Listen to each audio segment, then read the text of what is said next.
Hi hello வணக்கம். பொதுவாக எல்லோரும் ஒரு மொபைல் வாங்கினாங்கன்னா 6 மாதத்துலேயோ இல்லை ஒரு வருஷத்துலேயோ வந்து அந்த மொபைல் ஸ்லோவாக ஆகிறது, அதுக்கப்புறம் வந்து நிறையாவே ஹேங் ஆகும். இது வந்து இயல்பாக போச்சு. இன்றைக்கி நம்ம வீடியோவில் வந்து அந்த மொபைல்லாம் வந்து எப்படி வேகமாக்குறதுன்றதான் பார்க்க போகிறோம். வீடியோ போகிறதுக்கு முன்னாடி நான் உங்கள் பிரவீன், நீங்கள் பார்த்துருக்குது பிகே டெக் தமிழ்.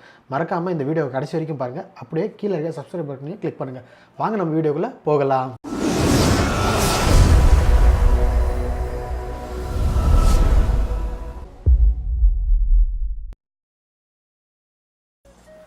நம்ம எல்லாருக்கும் பொதுவாக ஸ்மார்ட் ஃபோனில் ஒரு பிரச்சனை என்னென்னு பார்த்தீங்கன்னா, மொபைல் வந்து ஸ்லோவாக வேலை செய்கிறதாங்க. இது வந்து நிறைய பேருக்கு வந்து இந்த பிரச்சனை இருக்குது. காரணம் என்னென்னு பார்த்தீங்கன்னா, மெயினாக வந்து 2 விஷயம் தான். ஒன்று, சாஃப்ட்வேர்னால அந்த மொபைல் வந்து ஸ்லோ ஆகலாம். அப்படி இல்லைன்னா வந்து ஹார்ட்வேர் மூலியமாக ஸ்லோ ஆகலாம்.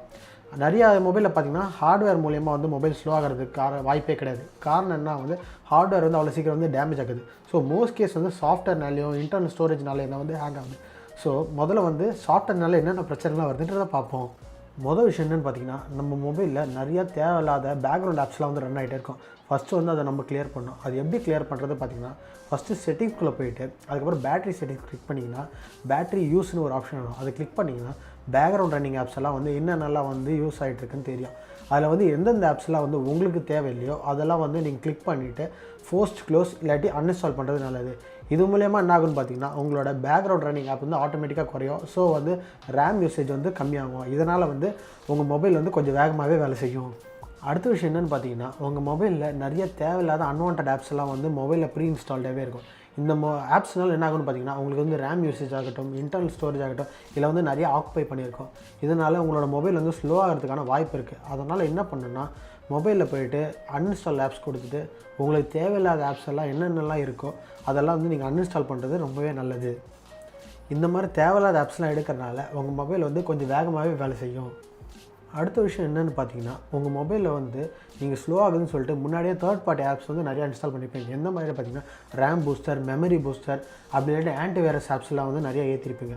இதனால் என்ன ஆகுன்னு பார்த்தீங்கன்னா, ஸ்டார்டிங்கில் வந்து நீங்கள் memory boost, one click boost இதெல்லாம் பண்ணும்போது என்ன ஆகணும், மொபைல் வந்து வேகமாக தான் தெரியும். ஆனால் போக போக வந்து உங்களோட ரேம் ஆகட்டும், உங்களோட இன்டர்னல் ஆகட்டும், அப்படி இல்லாட்டி வந்து எல்லா ஆப்ஸையும் வந்து ஸ்கேன் பண்ணி அனுப்புவோம். இதனால் என்ன ஆகுதுன்னா, உங்களுக்கு ரீட் ரைட் ஸ்பீடு வந்து ஸ்லோ ஆகிடும். அதனால் உங்கள் மொபைல் வந்து வேலை செய்யும்போது உங்களுக்கு வந்து குயிக்காக இருக்காது, ரொம்பவே ஃப்ளூயிடாகவும் இருக்காது. இந்த ஆப்ஸ் எல்லாம் வந்து நீங்கள் எடுத்துட்டிங்கன்னா உங்கள் மொபைல் வந்து நல்லாவே வந்து வேகமாக வந்து வேலை செய்யும். அடுத்த விஷயம் நீங்கள் என்ன பண்ணணுன்னா, நம்மளுக்கு எல்லாருக்குமே வந்து மெமரி வந்து எப்படி இருக்கோ இந்த மாதிரி ஒவ்வொரு விஷயம் ஞாபகம் வச்சுக்கிறதாகட்டும், இந்த மாதிரி மொபைலில் வந்து கேட்சி மெமரின்னு ஒன்று சொல்லுவாங்க. எப்படின்னா, ஒவ்வொரு ஆப்ஸும் வந்து அது பண்ணுற செயலாகட்டும், இல்லாட்டி ஒரு பேஜை சேவ் பண்ணி வைக்கிறதாகட்டும், இந்த மாதிரி நீங்கள் எங்கெங்கெல்லாம் போனீங்கன்னு ஹிஸ்ட்ரி சேவ் பண்ணுறதாகட்டும், இதெல்லாம் வந்து கேட்சி மெமரி சொல்லுவாங்க. இந்த மெமரி வந்து எல்லா ஆப்ஸ்லேயுமே வந்து சேவ் ஆகிட்டே இருக்கும். இப்போ வந்து நீங்கள் ஒரு ப்ரௌசர் ஆச்சுன்னா நீங்கள் சேவ் பண்ணுற பாஸ்வேர்ட்ஸ் ஆகட்டும், இல்லாட்டி நீங்கள் சர்வ் பண்ண ஹிஸ்ட்ரி, இந்த மாதிரி நிறைய டேட்டா சேவ் பண்ணிட்டே இருக்கும். இது வந்து ப்ரொலாங் பீரியடில் சேவ் பண்ணாங்கன்னா கேட்சி மெமரின்னு சொல்லிட்டு ஒரு சர்டன் எம்பி ஃபைல்ஸ் வந்து அதில் வந்து க்ரியேட் ஆகிடும். அதனால் என்ன ஆகும்னா, உங்களுக்கு வந்து ஸ்டோரேஜில் வந்து நிறைய இடத்த வந்து பிடிச்சிடும். கேட்சி மெமரி எப்படி கிளியர் பண்ணலான்னா, செட்டிங்ஸ்குள்ளே போயிட்டு ஸ்டோரேஜுக்குள்ளே போங்க. உள்ளே போனான்னு ஆப் டேட்டா, மியூசிக் டேட்டா, இந்த மாதிரி நிறைய டேட்டாஸ் வரும். அதே மாதிரி கேட்சி மெமரி டேட்டான்னு ஒன்று இருக்கும். அந்த இதை கிளிக் பண்ணிங்கன்னா கிளியர் கேட்சின்னு ஒரு இது கேட்கும், எஸ் ஆர் நோ அப்படின்னு கேட்கும். அதுக்கு வந்து நீங்கள் ஓகே கிளிக் பண்ணிங்கன்னா ஆட்டோமேட்டிக்காக உங்கள் கேட்சி மெமரி கிளியர் ஆகிடும். அந்த கேட்சி மெமரி நீங்கள் கிளியர் பண்ணுறது மூலிமா உங்களுக்கு வந்து இன்டர்னலும் ஃப்ரீ ஆகும். அட் த சேம் டைம் வந்து உங்களுக்கு வந்து மெமரியும் வந்து நல்லா பூஸ்ட் ஆகிரும். ஸோ வந்து மொபைல் வந்து வேகமாகவே வேலை செய்யும். இது நீங்கள் பண்ணிங்கன்னா உங்களோட ஆப்ஸ் ரன்னிங் ஸ்பீடும் வந்து அதிகரிச்சிடும்.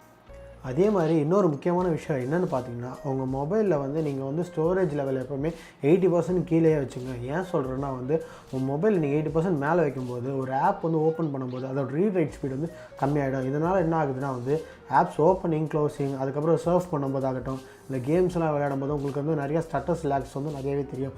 இதனால் வந்து உங்கள் மொபைல் வந்து நிறையாவே ஸ்லோ ஆகும். ஸோ வந்து உங்களோட இன்டர்னல் ஸ்டோரேஜில் எப்போவுமே வந்து ஒரு 20% வந்து ஃப்ரீயாக வச்சுக்கிறது நல்லது. அடுத்த விஷயம் வந்து ரொம்பவே முக்கியமான விஷயம் என்னென்னா, வந்து மொபைல் வந்து ஸ்விட்ச் ஆஃப் பண்ணி ஆன் பண்ணுறது. நம்மளுக்கு எப்படி தூங்கி எழுந்திரிச்சோன்னு ஒரு ஃப்ரெஷ்னஸ் கிடைக்குதோ அந்த மாதிரி மொபைலோட ப்ராசஸ், அதுக்கப்புறம் உள்ளே இருக்க ரேம் வந்து எப்போவுமே வந்து ஒரு வாட்டி ரீபூட் ஆகும்போது அதோட வந்து ஃப்ரீயாக இருக்கும். ஸோ வந்து உங்கள் மொபைலை வந்து எப்போவுமே வந்து ஒரு 3 நாளைக்கு ஒரு வாட்டி, இல்லாட்டி வந்து ஒரு 1 வீக் ஒரு வாட்டி வந்து கன்ஃபார்மாக நீங்கள் வந்து ஸ்விட்ச் ஆஃப் பண்ணி ஆன் பண்ணணும். இதனால் என்ன ஆகும்னா, மொத்தமாக ரீபூட் ஆகும்போது மெமரி எல்லாம் கிளியர் ஆகி ஆட்டோமேட்டிக்காக வந்து அதோட ஃபுல் ஃப்ளெட்ஜ் ஸ்பீடில் வந்து அது வேலை செய்யும். அதே மாதிரி உங்கள் மொபைல் வந்து இன்னொரு விஷயத்தில் ஃபாஸ்ட்டாக இருக்கலாம். எப்படின்னு பார்த்தீங்கன்னா, நீங்கள் உங்கள் மொபைலில் செட்டிங்ஸ்குள்ளே போய்ட்டு வந்து அபவுட் ஃபோன் கொடுக்கணும். அபவுட் ஃபோன் கிளிக் பண்ணிட்டோன்னா உள்ளே வந்து பில்ட் நம்பர் இருக்கும். அது வந்து கண்டினியூஸாக கிளிக் பண்ண. இதுவே வந்து நீங்கள் எம்ஐ யூஸராக இருந்தீங்கன்னா வந்து அபவுட் ஃபோன் கொடுத்துட்டு வந்து நீங்கள் வந்து எம்ஐ யூஐ வெர்ஷன் வந்து கிளிக் பண்ணிகிட்டே இருங்க. கிளிக் பண்ணிகிட்டே இருக்கும்போது வந்து டெவலப்பர் வெர்ஷன் வந்து ஆன் ஆகும். அப்படி ஆன் ஆச்சுன்னா பேக் வந்துட்டு அடிஷ்னல் செட்டிங்ஸ்குள்ளே போங்க. அடிஷ்னல் செட்டிங்ஸ்குள்ளே போனீங்கன்னா உள்ளே வந்து அனிமேஷன் செட்டிங்ஸ்னு கீழே வந்து இருக்கும். அந்த அனிமேஷன் செட்டிங்ஸில் வந்து எல்லாம் 0.1x இல்லாட்டி 0.2x இந்த மாதிரி இருக்கும். அது வந்து 0.05x மாற்றுங்க. இது மாற்றுறது மூலயமா என்ன ஆகுன்னா உங்கள் மொபைல் வந்து ஆட்டோமேட்டிக்காக வந்து வேகமாகவே வேலை செய்ய ஆரம்பிச்சிடும். ஸோ அவ்வளோதான் இந்த வீடியோ. இந்த வீடியோ உங்களுக்கு வந்து ரொம்ப யூஸ்ஃபுல்லாக இருக்கும்னு நினைக்கிறேன். நீங்கள் வந்து இந்த சொன்ன டிப்ஸ் எல்லாம் வந்து ட்ரை பண்ணி பாருங்கள். உண்மையிலே உங்கள் மொபைல் வந்து வேகமாகவே வேலை செய்யும். இதை வந்து ட்ரை பண்ணிட்டு கீழே வந்து கமெண்ட் செக்ஷனில் எப்படி இருக்குன்னு சொல்லுங்கள். இந்த வீடியோ பிடிச்சிருந்தால் லைக் பண்ணுங்கள், ஷேர் பண்ணுங்கள், கீழே இருக்க கமெண்ட் செக்ஷனில் உங்கள் கருத்துக்களை தெரிவிங்க. மேலும் இதேமாதிரி டெக் அன்பாக்சிங் மற்றும் டெக் ரிவ்யூஸை தெரிஞ்சுக்கிறதுக்கு பிகே டெக் சேனலை சப்ஸ்கிரைப் பண்ணுங்கள். கூட இருக்க பெல் ஐக்கானையும் கிளிக் பண்ணுங்கள். மேலும் இதே மாதிரி இன்னொரு வீடியோவில் நான் உங்களை சந்திக்கிறேன். அது வரைக்கும் பாய்.